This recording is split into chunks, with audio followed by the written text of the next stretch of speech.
Dan suluk ini dilakukan oleh para murid itu dengan bertahap. Ada yang suluk dalam waktu 3 hari, 10 hari, sebulan, 40 hari, sampai 100 hari.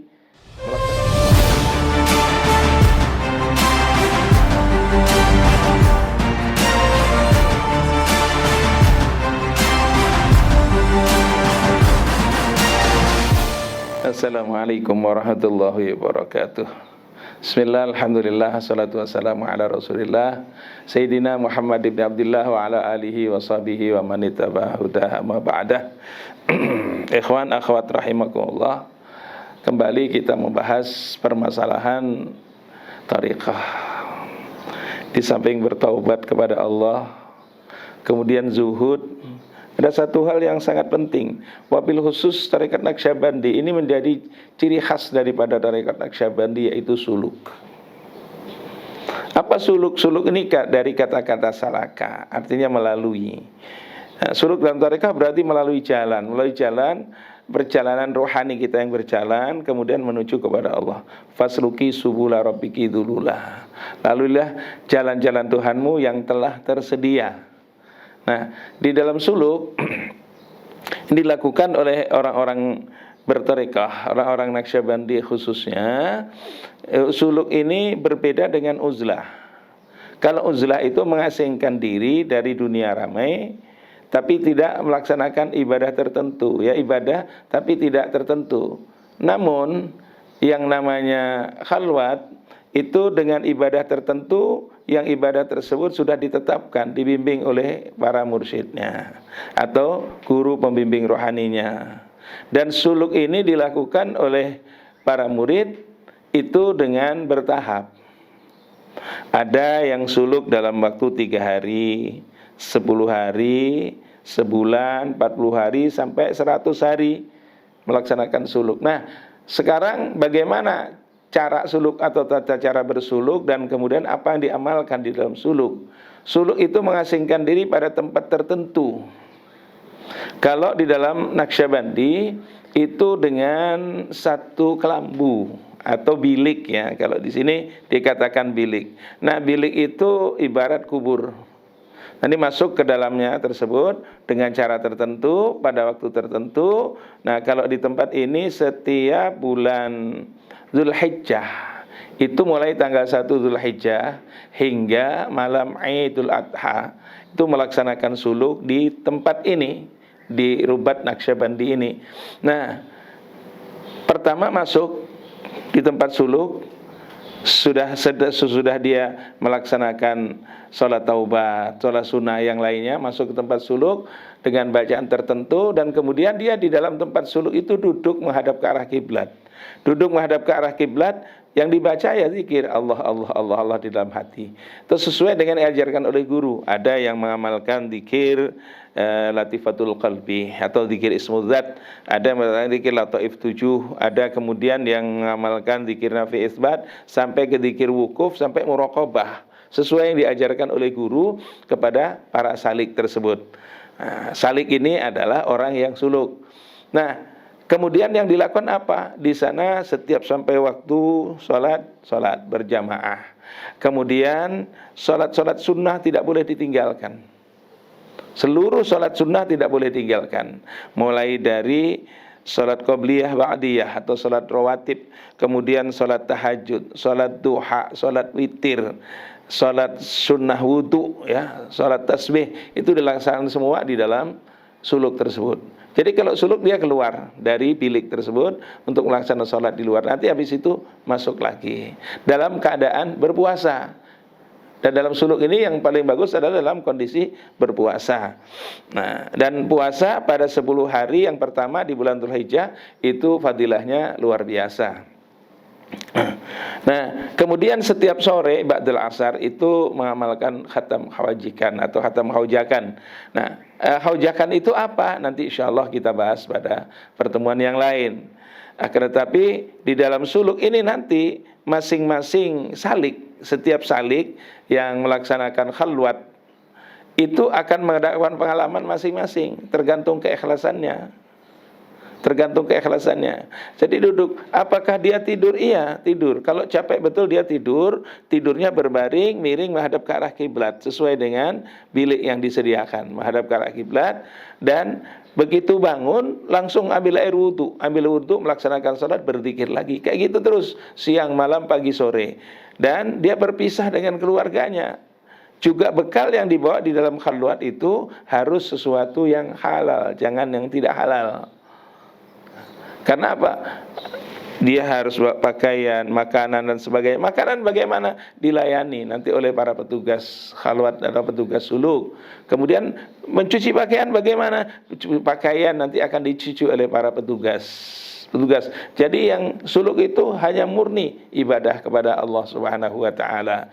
Dan di sini biasanya para salik itu apabila sudah mulai 1 hari atau 1 hari 1 malam, 2 malam, 3 malam, itu selera makan sudah jauh berkurang dengan sendirinya. Akan tetapi badan tetap sehat. Dan ini cobaannya atau ujiannya bermacam-macam. Ada orang yang masuk ke dalam khalwat. Ini biliknya ini terbuat dari kelambu-kelambu yang terbuat dari kain. Ada orang yang masuk ke dalam tempat suluk, tempat khalwat, sangat-sangat tidak masuk logika. Karena apa? Ketika masuk situ perasaannya dihimpit oleh kelambu yang terbuat dari kain tersebut hingga sesak nafasnya. Ini ujian dari Allah sebenarnya. Kemudian begitu dia keluar, ternyata tidak ada yang menghimpit. Masuk lagi seperti itu lagi. Nah, ini ujian. Jika tahan, insya Allah ya dia akan diberi anugerah oleh Allah Subhanahu wa taala berupa faid. Rahmat Allah Subhanahu wa taala berupa hal-hal yang rahasia antara dia dengan Allah Subhanahu wa taala. Begitu juga hal-hal yang lain, pengalaman ini bermacam-macam orang yang masuk ke dalam suluk. Nah, ada orang yang melaksanakan suluk nyaman-nyaman saja, enak-enak saja, biasa saja, tapi keluar juga enggak memperoleh apa-apa. Jadi kalau dalam suluk menghadapi ujian, segera kembalikan ilahi anta maksudi waridhaka matlubi. Tujuannya apa? Tujuannya membawa hati supaya hati ini terus berhadap kepada Allah Subhanahu wa taala itu. Hati terus connect dengan Allah. Latihan. Karena apa? Di luar ini kita sering lupa kepada Allah. Makanya di tempat suluk itu supaya hati terus hadir kepada Allah. Allah sehingga terbawa nanti saat keluar dari suluk itu hati tetap hadir kepada Allah. Tentunya ada adab sebelum suluk ada, adab di dalam suluk ada, adab sesudah suluk ada. Namun jangan sampai orang bertarekat tidak pernah bersuluk. Nanti dia tidak pernah merasakan. Seperti orang yang punya kendaraan tapi nggak pernah pakai kendaraan, atau seperti orang beli makanan lezat tapi nggak pernah mencicipi rasa makanannya, jadi dia nggak bisa merasakan bagaimana enaknya bertarekah, bagaimana asyiknya hati mengingat Allah Subhanahu wa taala. Nah, laki-laki perlu suluk. Jadi waktunya itu tergantung yang ditentukan oleh mursyidnya. Makanya tergantung juga murid ini. Kadang-kadang murid ini disuruh gurunya suluk, dia menawar milih yang lebih sedikit atau enggan. Nah, enggan ketika disuruh suluk itu adalah satu hal yang akan menghalangi perjalanan kita menuju kepada Allah. Sesungguhnya ketaatan kepada seorang mursyid itu adalah utama. Kalau mursyid mengatakan ayo kamu suluk, berapa hari pun dilakukan. Nah, guru kita Syekh Mustari Al-Baranti, beliau melaksanakan suluk di tempatnya Syekh Jalaluddin itu cuma 2 tahun. 2 tahun. Jadi 2 tahun di tempat khalwat. Begitu keluar dari tempat khalwat, beliau cerita dunia ini sudah asing sudah rasanya. Makanya wajar kalau beliau sekarang sulit untuk diajak komunikasi dengan kita ini. Kenapa? Karena beliau hanya komunikasi, hatinya hanya connect dengan Allah Subhanahu wa taala. Dengan makhluk ini sering dilupakan, sebagaimana yang disampaikan oleh Syekh Bahauddin, mandama dzikruhu faqaddama nisyan. Barang siapa berkekalan zikir, berkekalan pula lupa. Maksudnya apa? Lupa ini lupa kepada selain Allah, yang diingat hanya Allah Subhanahu wa taala saja. Karena apa? Mengingat selain dari Allah itu bikin stres. Kita yang sering stres itu mikir apa? mikirin urusan orang lain, bukan urusan kita. Sering stres. Jadi kalau hati connect dengan Allah Subhanahu wa taala, hati menjadi tenang. Jadi jangan heran kalau ketemu orang-orang seperti para mursyid, kok jadi pelupa? Ya lupa yang dilupakan di dunia, tapi dengan Allah dia tidak pernah lupa. Dengan tugas-tugasnya melaksanakan perintah Allah, dia tidak pernah lupa. Lupanya dengan hal yang bersifat duniawi seperti ini.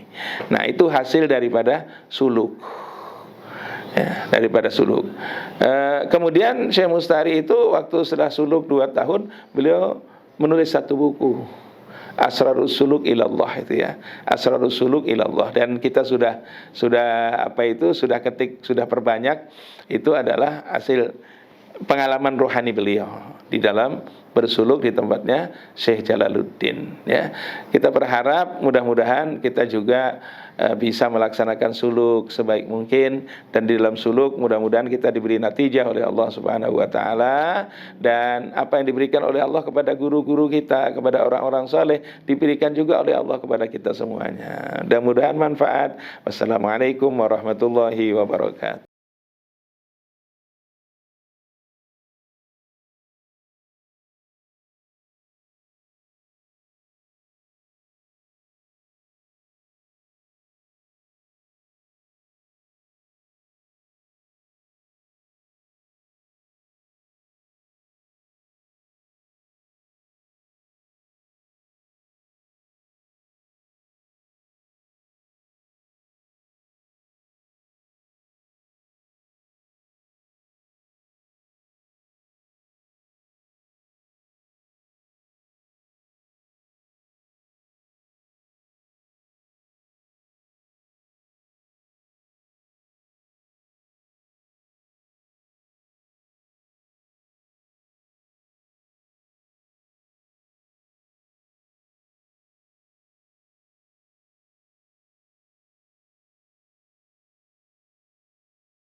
Malam ini kita sama-sama mengakhiri kegiatan suluk kita di tempat ini. Namun jangan merasa bahwa suluk kita telah berakhir. Suluk kita ini sepanjang hayat. Tapi sepanjang hayat kita berusaha mengosongkan hati dari selain Allah, hanya mengisi dengan Allah. Memang saudara sekalian, pelaksanaan suluk ini bukan perkara yang mudah. Tidak sedikit orang yang diberi ujian kemudian tidak diberi kemampuan oleh Allah. Maka bersyukurlah bagi semuanya ini yang diberi kemampuan oleh Allah Subhanahu wa taala, hingga sesuai yang kita harapkan, yakni sampai malam Idul Adha. Di samping itu pula, janganlah bilangnya para santri merasa aku kok tidak dapat apa-apa, dapat seluruhnya semua mendapatkan. Hanya ada yang bisa merasakan, ada yang tidak. Kalau rasa itu relatif, adalah Allah yang memberi. Namun setidak-tidaknya kita bisa melaksanakan ibadah yang mungkin kita di rumah tidak bisa melakukan seperti itu.